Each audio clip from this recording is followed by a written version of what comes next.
everybody, Reefgrrl here. Welcome to the Tuesday point and shoot update for November the 20th, 2018. I don't have a lot of new things to report this week because I was busy all week with this tank. So I'll take you on a bit of a tour of that a little later. And let's take a look at what's happened in here, starting with the clownfish. Yep, they have laid eggs again. And there they are. Same spot. The previous clutch disappeared, but I swear I saw little tiny black and white specks moving around in the aquarium, contrary to the flow. I could be wrong, it could just be detritus, but it was fascinating. I moved the gold chalice over here and you'll notice something missing. It's the giant green toadstool, of which there's the baby, doing well. The other thing I did was change what I was doing with this Yuma to try and get it to attach. I took the rock out of here and replaced it with some coarse sand.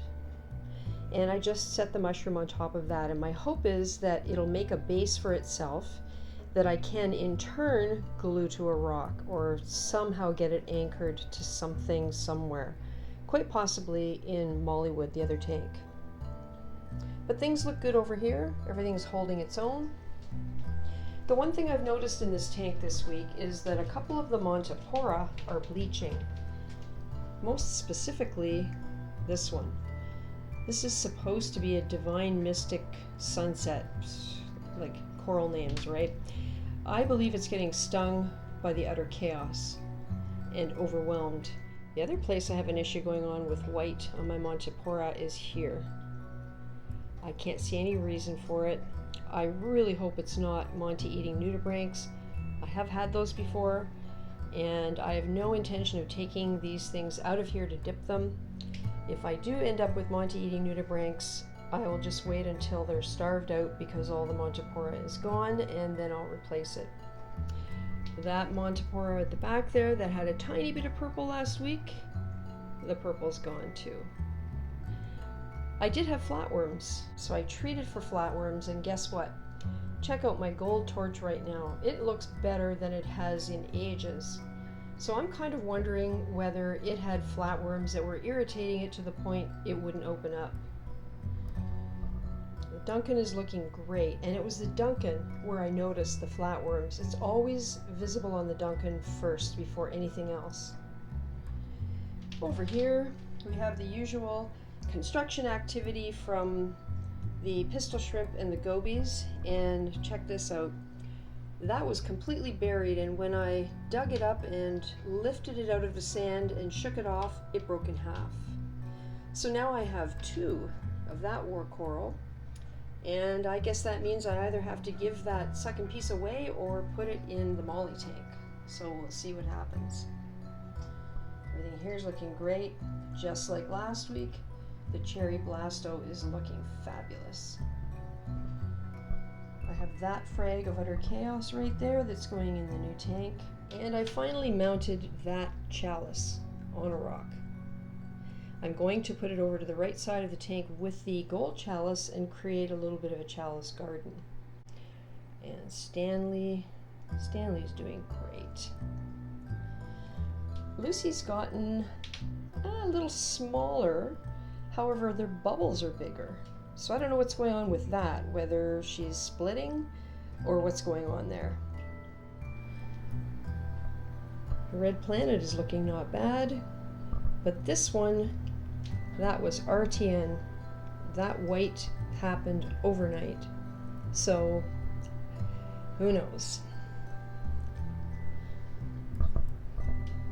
Blastomus is looking great. Pectinia really has come back. All the yellow on it. I just love the texture of this thing. And the Platygyra.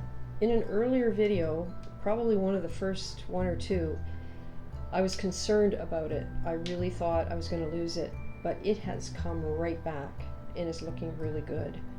The Marvel Favia is splitting at the back.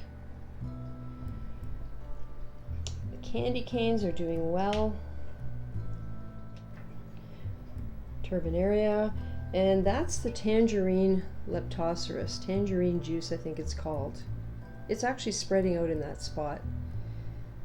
It didn't look so hot for a while, but it's really come back. The corky sea finger has been irritated by the green wrasse swimming back and forth inside it, so it's decided to draw in its polyps. This is another one that I haven't really focused on in the last few weeks, but if you remember that from the days of my very first point and shoot, it was mainly 2 brown blobs, and just check it out, it's really come back. Parameters. Alkalinity has gone up to 8.4 over the last week, so I reduced the dosage slightly of the alkalinity solution, the KH. Calcium is 482, so I reduced it by 1 ml per day, the dose. Magnesium 1410. Phosphate has gone up to 0.174. I'm going to add a bag of Phosguard into one of the filter media cups. Nitrate is still 10, so things are holding steady in here. And what can I say? I just have to watch things and not relax.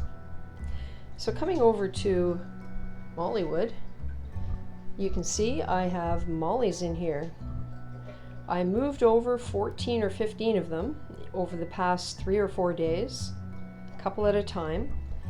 And I don't want to overwhelm the biological balance in here, so I've been taking it slow. And there's George. George is puffing up. So I'm hoping that this is a good place for him. And the pulsing xenia started pulsing almost immediately when they went in here. I had to find a place of low flow, and they're doing well.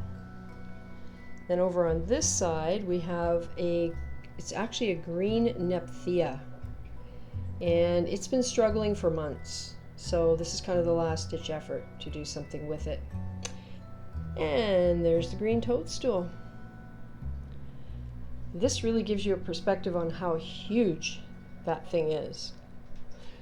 So this is a work in progress, and this has really drawn a lot of the time away from the big tank, but pretty soon I'll be able to get back in here and catch up and finish off the last few items on the frag rack, get those taken care of.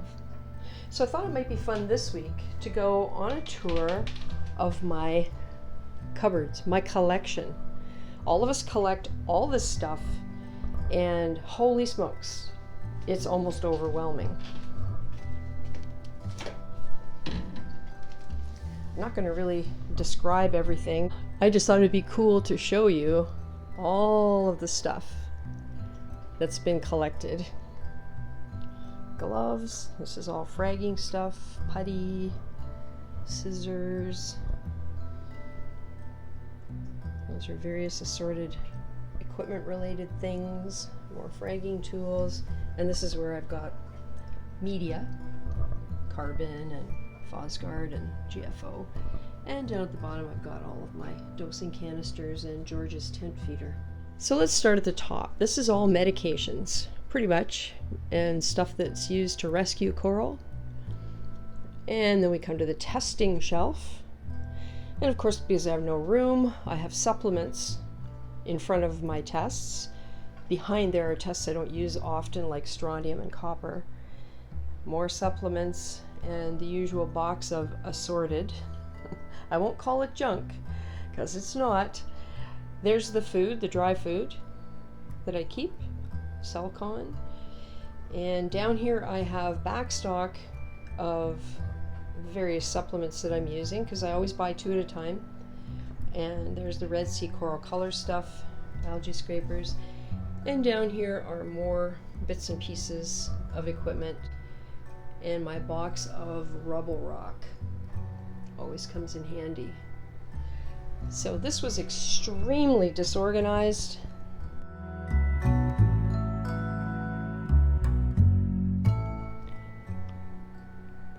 And I finally had a chance to reorganize it so that I actually know where everything is, and I stand a fighting chance of finding something if I'm looking for it. I'll leave you with a lesson that I learned from all of the bad stuff that happened in this tank in early September. After K-Town Reefer left me the comment wondering about whether my sump reboot caused any of the problems in my tank, I looked back in my records and I think it did. So I did maintenance on the algae scrubber, and to do that I had to move the rack of the matrix pebbles. As soon as I moved it, there was brown stuff floating. I immediately turned off the return pump and let everything settle and then carried on. Once I had the sump empty of the algae scrubber and the rack of matrix pebbles, I did a 10-gallon water change to take out all of the dirty water that was in that chamber that I had made dirty by disturbing the matrix. Rather than thinking, oh well, it'll just filter through the filter pads and it'll all be fine, because I did not want a repeat of what happened before. So thanks so much for watching. I really do appreciate it, and I will see you next week.